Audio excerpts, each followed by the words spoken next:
Hi. మనలో చాలా తక్కువ మందికి ఈ పేరు తెలీదు. అదే సుజాత. అంటే సుజాత నాకు తెలుసురా, నా ఫ్రెండ్ అది ఇది మీరు అనుకుంటారు, కానీ చెప్పబోయే సుజాత వేరు. తమిళ వాళ్ళకి సుజాత ఒక రైటర్ అంటే అందరికీ తెలుసు, కానీ సుజాత తెలుగులో చాలామందికి తెలియదు. మీకు నేను చెప్పబోయే ఈ స్టోరీ ఆర్ ఈ సుజాత గురించి మీరు వింటే మీకు డెఫినెట్గా అరే నాకు తెలుసు కదా ఈ సుజాత అని మీరు అనుకుంటారు. మనకి శంకర్ సినిమాస్ గుర్తున్నాయి కదా.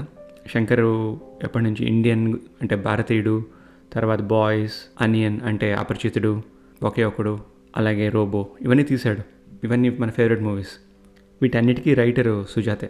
సుజాత అనేది ఆయన అసలు పేరు కాదు. సుజాత ఆయన వైఫ్ పేరు. అది ఆయన పెన్ నేమ్ కింద యూజ్ చేసుకున్నారు.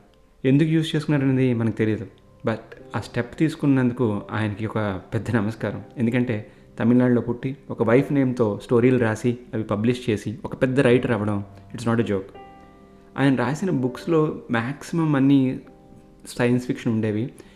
అసలు కొంతమంది తమిళ వాళ్ళకి holography, forensic science, working with the brain, అలానే aliens, robots, super computers, cloning, neural networks, religion, god, అలానే ఎలక్ట్రానిక్ ఓటింగ్ మెషిన్ లీడ్ చేసిన ఆ ఇంజనీరింగ్ టీం లీడ్ చేసిన వ్యక్తి కూడా ఈయనే. ఇలాంటి వాటి మీద రాసి అందరికీ అర్థమయ్యేలా చెప్పింది ఈయన బుక్స్ ద్వారానే. సో ఒక సెక్షన్ వాళ్ళందరికీ కూడా ఈయన అలాంటి నాలెడ్జ్ని స్ప్రెడ్ చేశారు. ఒక రైటర్ ఆటోగ్రాఫ్స్ కోసం లైన్లో ఉండేవారు జనాలు. అది not a normal thing. Sujatha Rangarajan అది ఆయన పేరు. ఆయన అబ్దుల్ కలాం కలిసి చదువుకున్నారు సెయింట్ జోసెఫ్ కాలేజ్లోను అండ్ MIT యూనివర్సిటీలోను. ఆయన అచీవ్మెంట్స్ కనుక వింటే మనం షాక్ అవుతాం. సుజాత 1993లో science and technology national council నుంచి, గవర్నమెంట్ ఆఫ్ ఇండియా నుంచి ఒక అవార్డు తీసుకున్నారు. అలానే ఆయన ఎలక్ట్రానిక్ ఓటింగ్ మెషిన్ మీద వర్క్ చేసి ఆ టీంని లీడ్ చేసినందుకు వస్విక్ అని చెప్పి ఇంకో అవార్డు తీసుకున్నారు. తర్వాత గవర్నమెంట్ ఆఫ్ తమిళనాడు ఎన్నో అవార్డ్స్ ఇచ్చింది. ఆ తర్వాత సినిమాల్లో కూడా ఆయన స్టోరీస్కి, ఆయన రైటింగ్స్కి, ఆయన డైలాగ్స్ కూడా చాలా అవార్డ్స్ వచ్చాయి. ఇప్పుడు ఆయన వర్క్ చేసిన సినిమాల గురించి విందాం. బాలచందర్ మూవీస్లో డైలాగ్స్ కొన్ని ఆయన రాశారు. ఆ తర్వాత మణిరత్నంకి వర్క్ చేశారు. రోజా, అమృత, యువ లాంటి ఫిలిమ్స్కి ఆయన డైలాగ్స్ అండ్ స్క్రీన్ ప్లే ఇచ్చారు.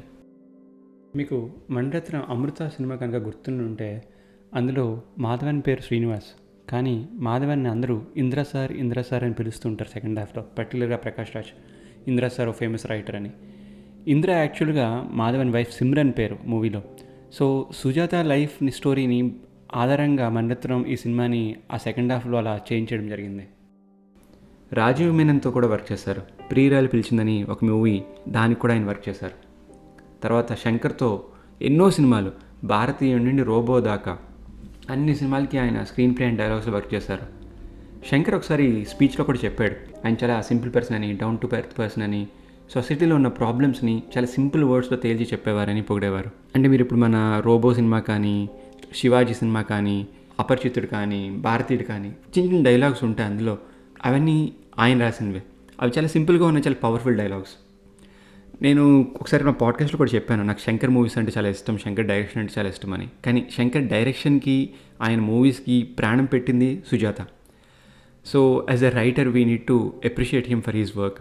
అండ్ నేను ఎక్కువగా ఇన్స్పైర్ అయ్యాను కూడా శంకర్ సినిమాలు చూసే, స్టోరీలు రాయడం కానీ ఏదైనా సరే. ఎందుకంటే ఒక సినిమాకి ఎంటర్టైన్మెంట్తో పాటు ఒక సోషల్ మెసేజ్ ఇచ్చేది శంకరే అప్పట్లో. బట్ సుజాత చనిపోయిన తర్వాత మనకి వీళ్ళ సినిమాల్లో, లైక్ వీళ్ళ సినిమాలు పర్టికులర్గా మణిరత్నం, శంకర్ మూవీస్లో మనకి ఆ లోటు తెలుస్తుంది డైలాగ్స్లో. ఆ డెప్త్ ఉండట్లేదు పాత సినిమాల్లో ఉన్నంత డెప్త్. అది కేవలం రైటర్ వల్లే సాధ్యమైందని ఇప్పుడు మనకు అర్థమవుతుంది. అందుకే నేను సుజాత గురించి ఒక స్పెషల్ ఎపిసోడ్ చేద్దామని ఈ ఎపిసోడ్ చేశాను. మెజారిటీ ఆఫ్ ఈ స్టోరీస్ అన్నీ కూడా తమిళ్లో ఉండేవి, కానీ ఇప్పుడు రీసెంట్గా ఆయన వైఫ్ అండ్ వాళ్ళ ఫ్యామిలీ వాళ్ళు కొన్ని స్టోరీస్ని ఇంగ్లీష్లో ట్రాన్స్లేట్ చేసి బుక్లో రిలీజ్ చేశారు. సో మీరు కనుక ఛాన్స్ ఉండి మీకు రీడింగ్ ఇంట్రెస్ట్ ఉంటే ఆ బుక్స్ని మీరు ఇంగ్లీష్లో ఇప్పుడు చదివే అవకాశం ఉంది. అమెజాన్లో కూడా ఉన్నాయి. సుజాత రంగరాజన్ ఆయన పేరు. సో మీరు అది సర్చ్ కొడితే ఆయన తాలూకు బుక్స్ అన్నీ కూడా మీకు వస్తాయి. సో వీలైతే చదవండి.